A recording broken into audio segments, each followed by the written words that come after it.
대파 논란 속 민생 타령 표현도 바꿔야.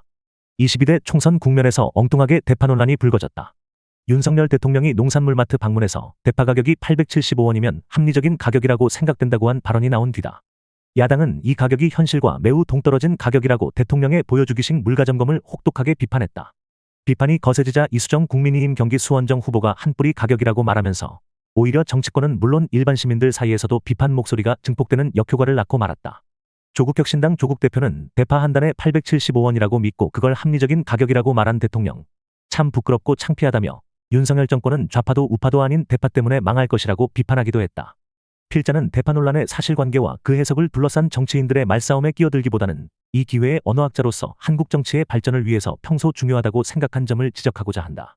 한국 정치인들이 여야 진영을 떠나서 습관적으로 널리 쓰는 대표적 용어가 민생이다. 그들 대부분은 민생을 들먹이면 자신이 정치적 사익을 추구하는 소인배 정치꾼이 아니라 국민을 위한 정치를 구현하는 참정치인의 모습을 보인다고 생각하는 듯하다. 과연 그럴까?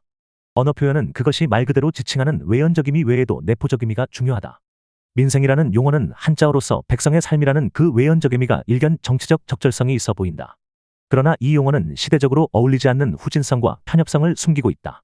이 용어는 한국 사회가 현대화되기 훨씬 전 왕조시대의 민과 관이라는 상하 통치구도 속에서 파생한 용어로서 시민이 정치의 주인공인 민주주의 시대에 어울리지 않는다. 또한 이 용어는 정치인들이 쓸 때 그릇된 내포적 의미를 전달한다. 화자가 어떤 용어를 선택적으로 잘 쓸 때 화자태도 의미도 암묵적으로 미묘하게 전달한다. 한국 정치 현장에서 여야 가릴 것 없이 적지 않은 정치인들이 이 용어와 함께 전달되는 관이 위에 있는 태도를 남발한다. 가뜩이나 국민을 위하는 척하면서 정치적 패권과 이익만 추구하는 후진적 정치 행태로 국민들에게 짜증과 분노를 일으키는 상황을 더 악화시키고 있다.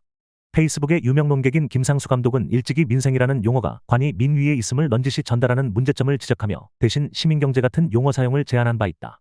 필자는 그의 근본적인 지적에 동의하면서도 민생의 대체 용어로 시민경제를 쓸 경우 여전히 시민들의 삶의 경제적 측면에만 초점을 맞추는 한계성 때문에 시민들의 삶 혹은 다소 길더라도 시민들의 총체적 삶이라는 용어를 제안하고자 한다. 정치인들이 민생을 언급할 때마다 주로 시민들의 경제적 삶을 향상시키는 것이 정치의 최우선이자 본령이라는 협소한 정치관을 드러내고 이 협소성이 한국 정치의 건강성을 해치고 있다고 생각한다. 선거 때만 되면 여야를 떠나 정치인들이 민생을 들먹이며 평소에는 별로 관심 없던 전통시장을 방문해 서민들이 먹는 음식을 먹으며 사진을 찍고 각종 상품의 가격을 물어보며 마치 그들의 삶에 깊은 관심을 가진 척 쇼를 하곤 한다. 이번 대파 논란도 대통령이 보여주기식 물가점검쇼를 한 데에서 시작된 것이다. 대통령은 왜 하필 하나로마트를 방문했을까? 하나로마트는 농협중앙회 산하 농협유통이 직접 운영하는 농산물 전문 마트다. 그곳은 농산물이 규모의 경제 원리에 따라 다른 곳에 비해 가격이 더 쌀 수밖에 없다. 물가가 올라 고통받는 서민들의 실상을 확인하려면 일반 마트나 재래시장에 가야지 왜 가장 싼 곳을, 더구나 특별 할인 행사까지 하는 곳을 찾아가서 현실과 동떨어진 가격표를 보고 그릇된 인식을 더 적나라하게 드러내야 했을까? 정작 조선시대 때 왕들은 민생을 살피기 위해 평범한 선비복장으로 자신의 신분을 가리고 시장뿐만 아니라 그들의 삶의 현장 곳곳을 살폈다. 민초들을 직접 만나서 그들의 고충과 어려움을 직접 듣고 민고를 해결하려고 애썼다. 대선 시기에 자신의 손바닥에 왕자를 쓰고 나와서 큰 논란거리를 만든 적이 있는 윤 대통령은 왜 민생행보와 관련해서는 오히려 조선시대 왕의 모습을 구현하지 못했을까? 윤 대통령이 바로 민생이라는 용어의 구시대적 의미의 후진성과 편협성에서 못 벗어났기 때문이라고 본다. 대통령이 시민들의 총체적 삶의 모습을 살피려는 진정성이 있었다면 참모들이 이끄는 특정 마트 한 곳만 방문해서 보여주기식 물가점검 행보만 하지 않았을 것이다.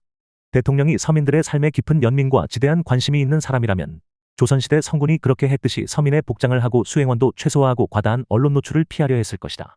그러고 불시에 여러 마트와 시장을 시찰하고 아파트 단지 주변 상가 등을 들러서 영세업자들의 고충을 듣고 의료개혁 쟁점과 관련해 동네의원에도 들러보는 등 진정성 있는 광폭 행보를 했을 것이다. 야당도 민생을 경제적인 측면뿐만 아니라 총체적인 시민들의 삶의 모습이라고 보는 순간 대파 가격 논란 자체를 지나치게 정쟁화하지 않고 오히려 더 실질적이고 본질적인 서민들의 삶의 어려움을 지적하는 더욱 건설적인 비판을 할 수 있었을 것이다. 민생 아닌 시민들의 총체적 삶을 고달프게 하는 원인은 정치와 사회와 경제 거의 모든 영역에 얽혀있게 마련이다. 시민들의 총체적 삶을 향상시키는 것이 정치가 할 일이고 의무다. 여야를 떠나 모든 정치인들이 마치 습관적으로 민생이라는 구시대적 용어가 주는 이미지와 어울리는 시장 방문 보여주기식 소모적 쟁점에 매달리기보다 시민들의 총체적 삶의 향상을 위해 정치가 어떻게 바뀌고 무슨 일을 해야 하는지를 두고 경쟁해야 한다. 이번 선거운동 기간 중 여야를 떠나서 후보들이 전통시장 등 경제 현장만이 아니라 병원, 공장, 학교, 유치원, 학원, 요양원 등 실로 다양한 삶의 현장을 방문하고 서민들의 삶의 모습을 가까운 곳에서 목격하며 간접 경험하고 그들의 삶의 질을 향상시키기 위한 구체적인 정책 대안들을 모색하는 모습을 보고 싶다. 언어가 사고에 영향을 끼친다. 정치가 변하려면 정치인들이 변해야 한다. 올곧은 정치를 위해서 당신들의 언어부터 바꾸라. 민생을 대체할 용어는 오히려 간단하면서도 명확하고 총체적인 뜻을 전달하는 시민들의 총체적 삶이 옳다. 더 칼럼니스트